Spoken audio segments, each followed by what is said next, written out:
नमस्कार, मी भीमराव कडाळे पाटील. आपण बघताय बीकेपी मराठी. आज आपण चर्चा करणार आहोत की काल मतदान झालेलं आहे, परंतु या मतदानामध्ये एवढा घोळ झालाय की भयानक असा हे निवडणूक आयोग आहे का पोरखेळ झालाय निवडणूक आयोगाचा. म्हणजे एकतर निवडणुका पारदर्शकता होणं गरजेचं आहे. जिकडं बघल तिकडं सगळीकडे घोळ झाला. कुठं बटन दबत नाही, कुठं शाई पुसली जाते, तर कुठं त्या मशनीच बंद पडल्या गेलेले आहेत. म्हणजे निवडणूक आयोग हा पोरखेळ झालेला आहे. फक्त निवडणुका घ्यायच्या, सत्ताधारी जिंकत राहणार, विरोधक हारत राहणार. हे असंच काहीच चित्र सध्याचं आता निर्माण झालेलं आहे मित्रांनो.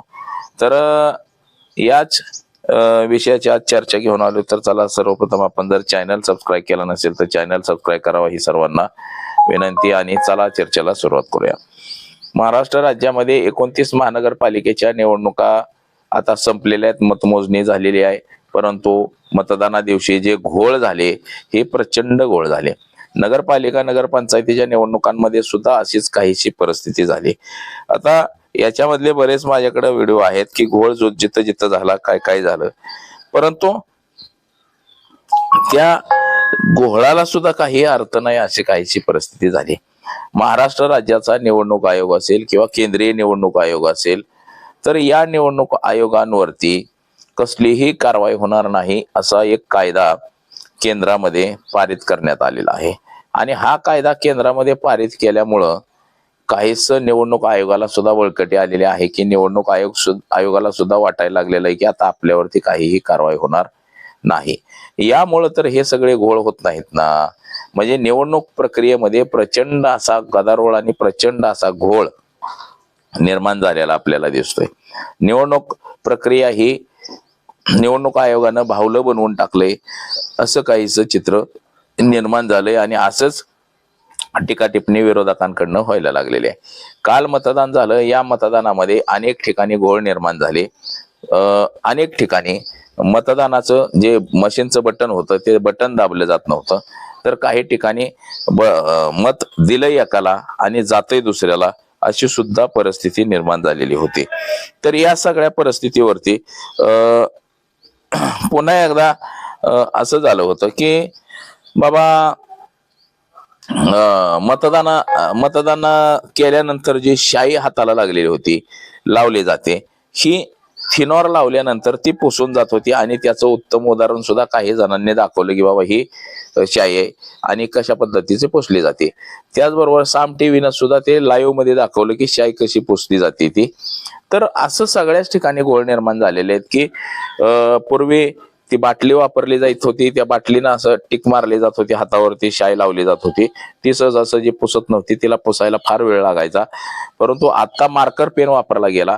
मार्कर पेन हा लावल्यानंतर थिनॉरनं तो पुसला जातो आणि पुन्हा डबल मतदान करायला लोक जातात, अशी ही परिस्थिती निर्माण झाली. म्हणजे मुंबईमध्ये जवळपास 15 लाख दुबार मतं आहेत. तसंच महाराष्ट्र राज्यामध्ये सगळीकडे दुबार मतदार आहेत. आणि हेच दुबार मतदार हाताची शाई पुसल्यानंतर मात्र पुन्हा मतदान करायला जातात की काय, अशी परिस्थिती, असं चित्र अनेक ठिकाणी दिसलेलं आहे. त्याचबरोबर निवडणुकीमध्ये जो सर्वाधिक पैसा वाटप झालेला होता, म्हणजे जिकडे तिकडे आपल्याला दिसलं की पैसे वाटले जात होते, उघड माथ्यानं सगळीकडे पैशांचं वाटप केलं जात होतं, हे सुद्धा आपल्याला दिसलं. म्हणजे हा सुद्धा निवडणूक आयोगाचा घोळ. निवडणूक आयोगाने कुणावरती ही कारवाई केलेली नाही या अशा प्रकरणामध्ये. म्हणजे निवडणुकांमध्ये मारामारी तर ती अटळच आहे. बऱ्याच ठिकाणी मारामारी झाली, आपण सगळ्यांनी पाहिलं असेल की हाणामाऱ्यांचे प्रकार तर सर्वाधिक झाले. त्याचबरोबर मतदार पळवापळवी असेल, मतदारांच्या याद्यामध्ये घोळ, म्हणजे निवडणूक जाहीर झाल्याच्या पहिल्या दिवसापासूनच मतदार याद्यांमध्ये जो घोळ होते त्या घोळांवरती सुद्धा अनेक वेळा चर्चा झाली. तो घोळ कसा मिटेल ह्याच्यावरती सुद्धा राज ठाकरे असतील किंवा विरोधक असतील त्यांनी आवाज उठवला. परंतु विरोधकाच्या आवाजाला निवडणूक आयोगानं कसलंही जुमानलं नाही. त्या याद्या पारदर्शक करणं गरजेचं होतं. परंतु किती जरी विरोधकांनी आवाज उठवला, मतदार याद्या दुबार आहेत, तिबार आहेत किंवा काही जरी सांगितलं, तरी निवडणूक आयोगानं त्यावरती कसलीही टिप्पणी केली नाही. त्या निवडणुकीच्या ज्या याद्या होत्या, ह्या याद्या व्यवस्थित व्हावं, पारदर्शक व्हावं, याच्यासाठी निवडणूक आयोगानं काहीही केलेलं आपल्याला दिसलेलं नाही. उलट SIR पद्धतीनं अनेक मतदारांची नावं काढली गेलेली आहे ती म्हणजे जे नेव्हीचे काय काय अधिकारी राहिलेले लोक आहेत यांची सुद्धा नावं त्या मतदार यादीमधून काढली गेलेली आहे ती.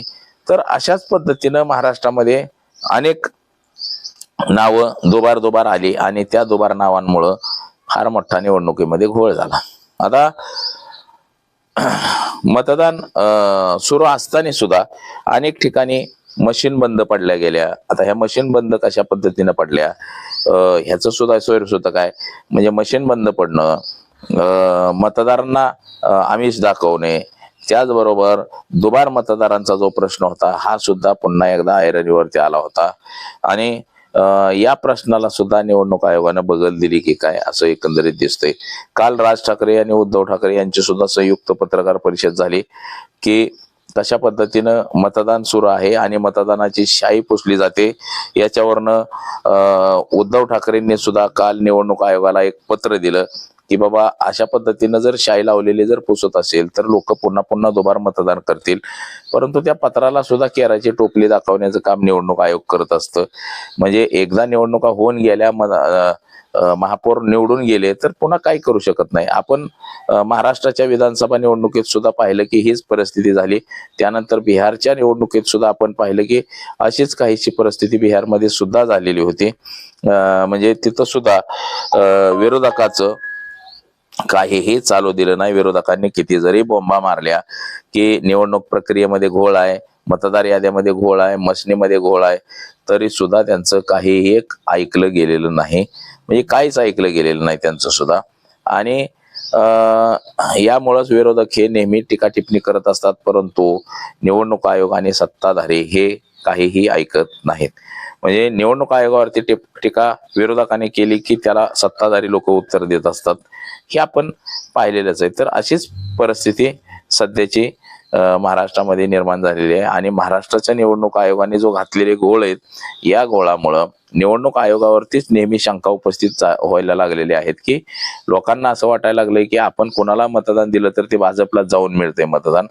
ह्याच्यामुळं जनता सुद्धा प्रचंड नाराज आहे. लोक सुद्धा लोकांमध्ये जे एक मत तयार झालंय की निवडणूक प्रक्रिया हे जे निवडणूक प्रक्रियेमध्ये घोळ निर्माण झालेले आहेत आणि हे घोळ सगळे निवडणूक आयोगानं व्यवस्थित करणं गरजेचं आहे. म्हणजे हे जे घोळ आहेत हे घोळ कुठंतरी निवडणूक आयोगानंच ह्याच्यावरती मार्ग काढणं गरजेचं आहे. आणि हे सगळे याद्या असतील किंवा काय प्रक्रिया असतील हे स्वच्छ प्रक्रिया करणं हे निवडणूक आयोगाचं काम आहे असंच लोकांना सुद्धा वाटतंय की बाबा आपल्या देशाची निवडणूक प्रक्रिया म्हणजे सर्वोच्च लोकशाही आपल्या देशाची आहे आणि त्या लोकशाही प्रणालीमध्ये निवडणूक प्रक्रिया ही अतिशय सुलभ आणि चांगल्या पद्धतीनं राबवली जावी असंच लोकांना सुद्धा वाटतंय. तर बघूया आता पुढे निवडणूक आयोग आता येणाऱ्या निवडणुका म्हणजे आता झेडपी पंचायत समितीच्या निवडणुका संपल्यानंतर मात्र पुन्हा 2029 मध्येच लोकसभा आणि विधानसभेच्या निवडणुका आहेत. तोपर्यंत निवडणूक कोणतीही नाही. त्याच्यामुळे तोपर्यंत तरी निवडणूक आयोगाकडला सगळा घोळ संपतोय का हे सुद्धा पाहणं गरजेचं आहे. परंतु लोकांचा वारंवार विश्वास हा निवडणूक प्रक्रियेवरचा उडत चाललाय असंच याच्या माध्यमातून आपल्याला दिसतंय. तर आज एवढंच. माझा सहकारी कॅमेरामन अनिकेत, मी भीमराव कडाळे पाटील, BKP 24 मराठी, इंदापूर.